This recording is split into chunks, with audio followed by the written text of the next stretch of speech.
fraction. No? This is a democratic country. Ang nagsasalita, yung marami. Pakinggan natin yung marami, Comelec. Yung makinig kayo sa 1 milyon, 10 milyon, no can do. Kaya pakinggan nyo yung nakakarami.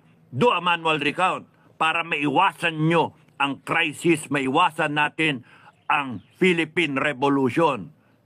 Yun ang aking advice. Takutin nyo ko, gago. Sinong matakot sa inyo? Mga, sorry, maingay eh. Okay. Rosalyn Kayabo, sumusobra na sila. Recount ang sagot. Madaming naka-overvote and undervote. Yung mga overcounting, no, overvote, tignan ninyo. Mano-mano. At kung yung tinta lang tumagos, ano, hindi nyo bibilangin? Sinabi ng makina, wag bilangin. Magunggong kayo. Isipin ninyo yung right of suffrage ng tao. Guaranteed ng Constitution yon. Kaya magagalit ang tao eh. Bumoto siya, isa lang ang boto niya. Pero tignan nyo yung binoto niya doon. Kung nakalagay sa papel at yung tinta masyadong malalim, bumakat sa kabila, siyempre babasahin ng makina. Sobra-sobra yung boto niya. Pero huwag nyo ipipilit yung sinabi ng makina, Comelec. Ang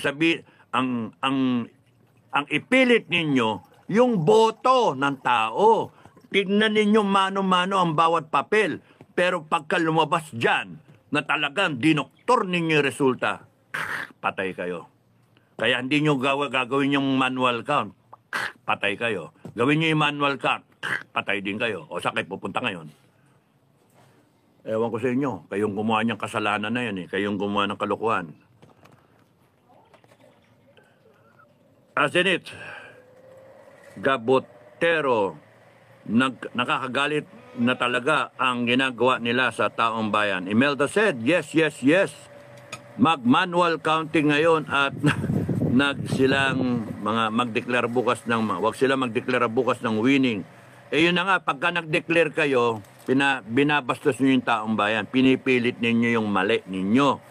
At umaasa kayo na yung mga nanalong kandidato, walang pake. Kayong mga nanalong kandidato, kung talagang malinis kayo, pumayag kayo, suportahan nyo manual counting. If you're confident that you really won this election, you agree to a manual counting. Because kung nanalo kayo, na sinabi ng Comelec at dineclare kayo bukas, sumumpa kayo, you are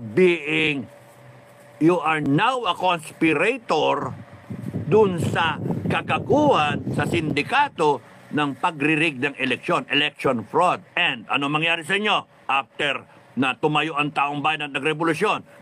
Patay din kayo. Because you are a conspirator. Kaya ang pinaka-safe sa inyo mga kandidato na nanalo, suportahan nyo ang manual recount para malaman talaga kung kayo ay totoong nanalo. Do not be part of this election fraud. Kayong 12 na nanalo, suportahan ninyo ang manual recount. Bato, Bongo, Marcoleta, suportahan ninyo manual recount. Aimee, Villar, lahat kayo, Ping Lacson, suportahan ninyo. Bam Aquino, suportahan ninyo ang manual recount because that will test your character. Porque nanalo kayo, pero nanalo kayo, daya pala.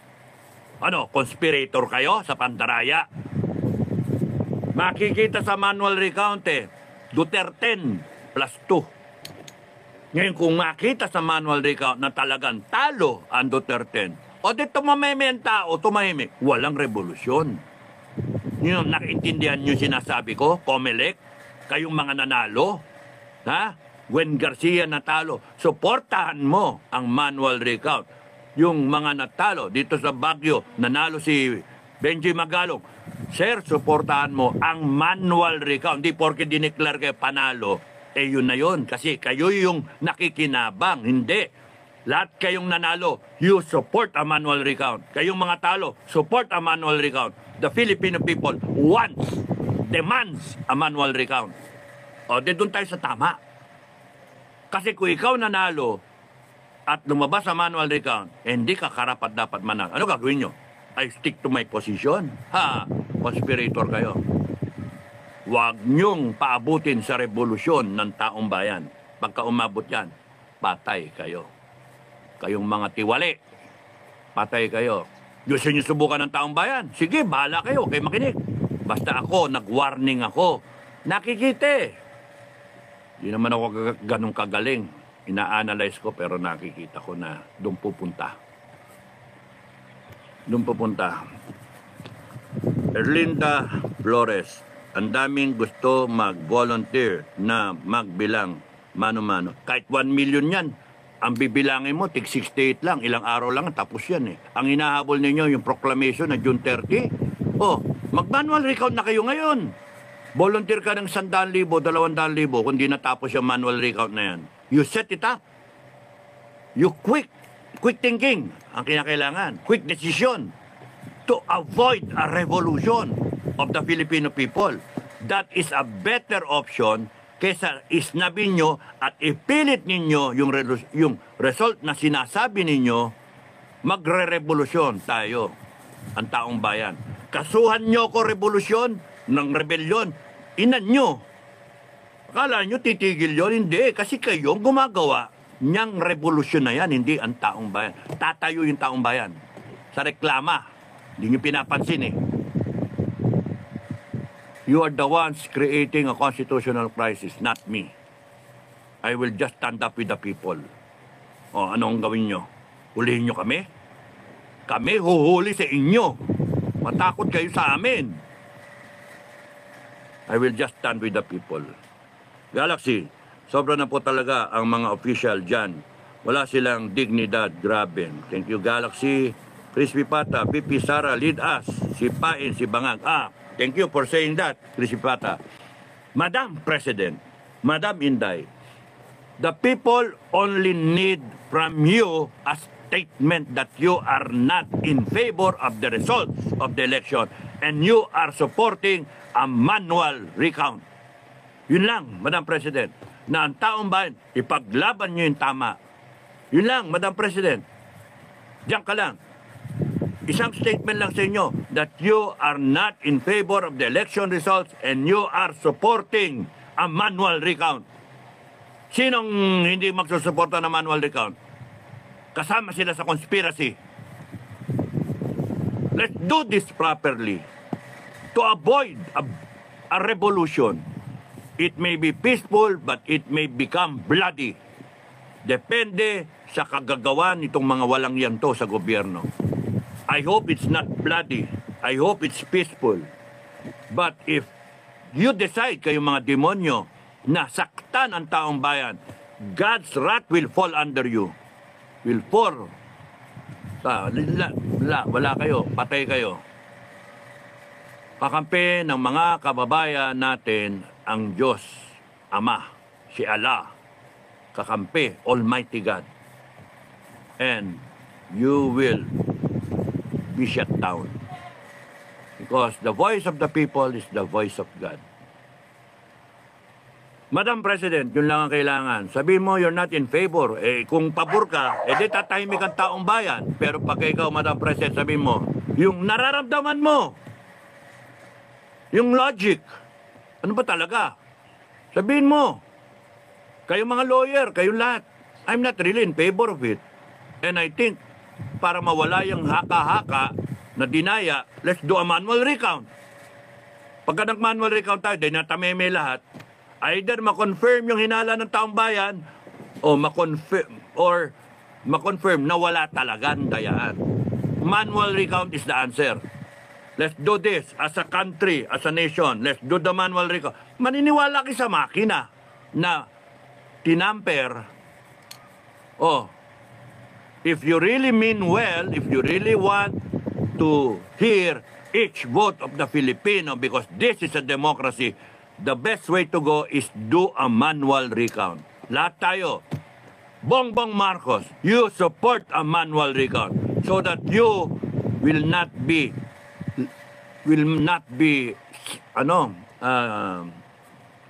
complicit to election fraud. You will not be dragged into this mess. You will support a manual recount. Bongbong Marcos. Ikaw, Tamba, you support the manual recount. Lahat kayo, you support the manual recount. Quickly, para habulin yung June 30. Pagka hindi, revolusyon ang lalabas dyan. Eh, sinabihan ko kayo, bahala kayo sa buhay nyo. Madam President, you support. Wag mo isipin na kaya ka nagsusuporta ng manual recount kasi gusto mong presidente. Hindi. Kaya ka magsusupport ng manual recount na in-advise ko, magsupport ka ng manual recount, Madam President, ay dahil sa naniniwala ka na ang boto ng bawat isang Pilipino ay sagrado at hindi dapat mauwi sa wala. Mas mahangin. Hindi mauwi dapat sa wala. Boto ng Pilipino sagrado. Kaya, kita mo, masanga yung mga kambing sa akin. Meh. Sila rin daw. Meh. Support a manual recount. Sorry, Oliver, Sorry. Okay. Thank you, Chris Pipata. Andy Robles, good PM. AM po, Sir Cap. Dado, mabuhay po, Sir. God bless. Charmaine Lapitad. Sir, sabi ni Attorney Torion, meron daw batas na pwede mag-manual tulad sa Basilan. Nag-manual sila aside sa machine. Sayang, di ba? Wala, Comelec, patay kayo. Hugo Mix, Music and Gaming, Duterte. NBI, I'm here. Kasuhan nyo ako rebellion. Subukan nyo. Hindi ako tatahimik. No? Hindi ako tatahimik. Sinasabi ko sa inyo, ang problema ninyo mas malaki.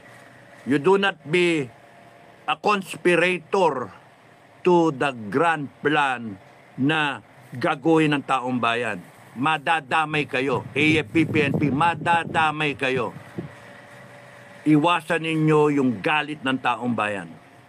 Because it will be the guillotine for you. It will be firing by death by execution. Firing squad. Araw-araw sa luneta kayo. And the people will cheer. Pero bago kayo pagbabarilin ng taong bayan, pagsasampaling kayo, turukan kay karayom. Sinong aabla? International community? No! This is our country. We will chart our own destiny. Mga walang niya kayo na mag-isip-isip kayo sa ikikilos ninyo sa mga susunod na araw. You do not suppress the people. Gawin nyo yun. Lalong mapapasama kayo. I'm warning you. You think twice. Comelec, ang lusot lang dito, manual recount. Yun lang yun. Liang Vlog, good morning Kapdado from Muntinlupa City. Kamusta mga taga Muntinlupa? Liang Vlog. Hugo Mix, Music and Gaming. Watch from Cagayan de Oro City. Kamusta sa mga CDO? Miles Baltasar, good morning po Sir Dado. Dapat po talaga mag-manual counting po kasi puro straight Duterte kami. Kita nyo, dami eh. Kaya nga, natatakot sila mag-manual recount kasi mayayari sila sa ginawa nila. Conspirator talaga sila mayayari. Yan, tatapin sa labing. Paanong lumabas si Bam, Lito, Lacson, Soto? Hindi naman sila nagkaroon ng showing ng tao like PDP. Yun nga, di ba? Kaya nga, para matahimik ang taong bayan, para mabusalan na yung taong bayan, hindi nyo naman kayang bayaran, wala. Ang dapat dyan, manual recount. Ipag-anuan ninyo. You listen to the people. No? Listen to the people. And then, Gionson, watching from Canada. Kamusta mga taga-Canada? Nandyan ng SFGF Canada. May love of SFGF. Grabe naman, future ng taong nanakaw. Yun nga di ba? May love of SFGF. Sabi nga, may love of SFGF. Kasi, ninakaw na nga yung pera ng taong bayan, nanakawin pa yung kinabukasan natin ng mga animal nato. Hindi pwede yun. Magagalit tayo talaga. Hindi pwede. That's why we have to stand up. We have to stand up na magalit tayo. Erlinda Flores, Sir, hindi po nakikinig. Ilang araw na po nakalipas ang batuhan. Mukhang manhid po si Garcia. Then, the people will revolt. There will be a revolution. Eden Johnson, dapat mag-manual recounting para malaman ang katotohanan. Correct. Yun lang hiningi ng tao. Malumanay pa ang taong bayan. Manual recounting na hiningi ng tao. Hindi naman nag-bloodthirsty ang tao. Revolusyon! Hindi ganun ang taong bayan. Ano tayo? Malumanay tayo. We want it a step at a time. No? So mga nagkatawag ng lumabas na sa kalsada, mag-ano muna tayo. Isigaw nyo, manual recount. Pag hindi nakinig, doon mangyayari yung revolusyon na yan. Kasi sinabi na ng Pilipino yung gusto niya Ayaw nyo makinig. Sige, good luck sa inyo. No? Okay. Crispy Pata. Hi Eden Genson, should you wish to join SFGF, magsabi ka lang po. Sabi kay Crispy Pata, no? Eden Genson from Canada. Rodolfo Aposaga, kunting panahon na lang. Delikado itong sitwasyon natin Pilipinas sinang bayan. Hanggang si Bangag Sir, ang Pangulo, mas Bangag Sir nasa gobyerno. Mga hayop at hudas mga yan. Umutang pa. Ng 200 billion. Panibagong utang natin lahat. Sira talaga tayong lahat hanggat buhay sila. At pag umabot yan ng 2028, abutin ng 20 trillion ng utang. Mga ganon, 22 trillion. Patay tayo. Madam President, Madam Inday, you see the gravity of the situation? You must be firmer, Madam President. Madam Inday, this is not about you. This is about the Filipino people. This is not about delikadesa na you, as the Vice President, may masabi sila. Hindi! I'm imploring you, Madam Inday, na kung ano yung sinasabi ng taong bayan, be firm on that. Huwag mo isipin na delikadesa to, baka may masabi na interesado ka. No! Ang isipin mo, interest ng taong bayan. Interest namin ng 120 million Filipinos. You lead the Filipino people. Because the Filipino people will not take this sitting down. The Filipino people will rise up. And you should be there na comforting the Filipino people na ikaw rin, you are part of the Filipino people. You are concerned about the future of the Filipino people. Yung advice ko sa inyo, Inday. Yung mga advisor ni Inday, huwag kayo masyadong play safe. You listen to what I'm saying. Kasi si Inday napapasama sa mga maling hugot, no?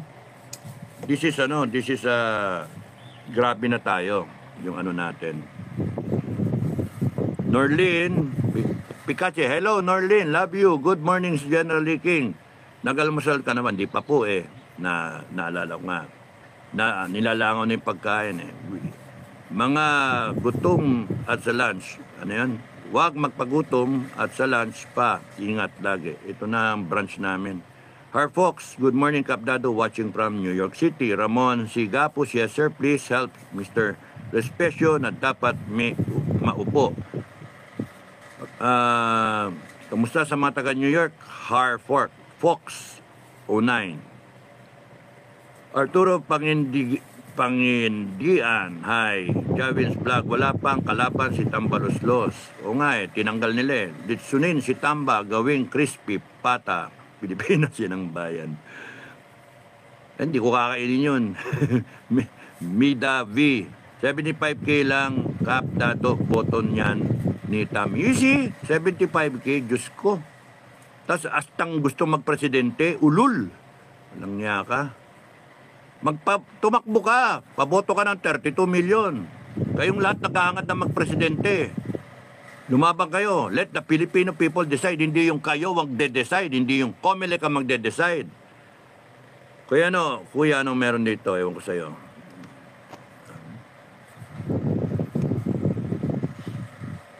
Nida Kutaran. May labo pa SFGF. May bagong utang tayo sa. Kaya nga, nakakainis Arvin Rodriguez. Okay. Impeach Garcia, Yus Otsuka, Philip Gons, musta sir, okay lang. Nahinta ulo, kakainis yung resulta ng eleksyon Ginagago tayo Galaxy, dapat po sir, ang mga corrupt na official, i-firing squad sila. Correct, agree ako doon. Ako mismo, samurai na lang. Okay, I speak. Pagtutusukin ko mga lalamunan ng mga yan eh. Javin's Vlog, tatanggapin namin kung anuman ang maging resulta basta mag-manual recount. Tama, agree. I agree with you, Javin's Vlog. Para matahimik, kaya kayo, mga BBM, kayong mga BBM, Dilawan, Pinklawan, kayong mga DDS, tanggapin natin lahat. Let's support a manual recount para maiwasan natin ang revolusyon. Para maiwasan natin. Kasi pagka nagkaroon ng revolusyon, I believe it will be a French-type revolution. Magkakaroon ng purging sa sobrang galit ng tao. Kasi it's a culmination of all the gripes 40 years plus in the making. Dito na lang na itong panahon natin ngayon. Maglitawan yung galit talaga. At hindi magpatawad ang mga tao. Sa sobrang ginawa, sa kababuyan na ginawa. Crispy Pata, ubos na kaba ng bayan. Samay. Hazel Aquino, kaya nga, kung ubos ng katas ng bayan, lalo natin kailangan yung kooperatiba natin para we can support each other. No? Doon tayo sa core business na food muna. And we'll do fine. Kaya ayaw, sir, ni Garcia, booking siya, pati si Butod, Tamba, BBM at ginawa nila sa eleksyon na pangdadaya sa mga PDP Laban candidates. Hazel Aquino, thank you sa comment. Nida Kutaran, hi. Agnes Bombita, bilyones siguro bayad sa 10B nga daw eh. May nagsabi na vlogger, 10B eh. Ewan ko, totoo yun. Siguro bayad na mga walang hiya pagpakain sa pamilya nila sa mga kawalang hiyaan.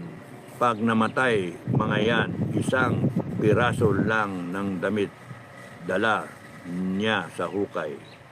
Di pa nila mapapadala sa yung kabuwang pera. Karen Kismundo, Foreman, sa Cebu Province had proven to elect her as the new governor with only one mayor backing her. Yes. Yun nga eh, sipin nyo. Nilaglag kasi nila yung mga kaalyado nila and they went for the Senate. Kasi yung Senate, ang mahalaga sa kanila para sa impeachment ni Inday Sara. Kaya nga sinasabi ko kay Inday Sara, huwag kayong magkokompante sa mga allies ni Inday Sara, huwag kayong magkokompante. Kasi ang gumawa ng listahan sa panalo ng Senado ay yung mga gago. So, kumpante sila sa resulta. Kasi dinoktor nila yung resulta. As in, hindi nangyari ang resulta na yan na as a matter of fact, no? Nangyari resulta na yan kasi pinag-isipan yan. Na wala pang halalan, pinag-isipan yan. Yan yung formo nila, 732. O, di pagka, tayo, di bale, bibilang kayo na hindi ma-impeach. No, that's the wrong approach. That's overconfidence. You have to prepare. You approach it like a ranger na anything goes, pwede kang ma-ambush anytime. Kaya magmasid ka, maingat ka. Pagka yung approach ninyo ay parang PC, PNP, na sige, pasok, ambush, patay. Iyak-iyak pagkatapos. You approach it like an army man na anytime, ng ranger, pwede kang ma-ambush anytime. Na kahit tingin mo walang kalaban. Paano kung biglang naging kalaban yung mga nakikita mong tao? Nakala mo inaasahan mo, o patay na. Remember, ang gumawa niyang listahan na yan, na lumabas na yan, hindi yung taong bayan. Kasi pagka ang taong bayan ang gumawa ng listahan, panalo yung 10 plus yung 2. Pero hindi, nasingitan eh. So huwag kayong kumpiyansa na merong naiwan dito sa dati, may bago, and then you have the numbers. No, money talks. 1 billion, 2 billion, depende kung magkano ilalaglag nila because they control the budget. Huwag masyadong overconfident. Hazel Aquino, umutang na naman. Kailan si BBM? 25 billion puro utang na, lagyan ang mga pitaka at bankbook nila. Ay, Linda Flores, makapal po mukha ni Garcia kasi pinababa na siya ni Attorney Glenn doon sa harap mismo ng COMELEC. Yes, I'm aware of that. Tapos di siya sumagot. Hindi talaga bumaba. Tignan natin kung ano mangyari dito. Magkaroon na revolusyon yan talaga. Ayaw nila makinig. Ani Valonda,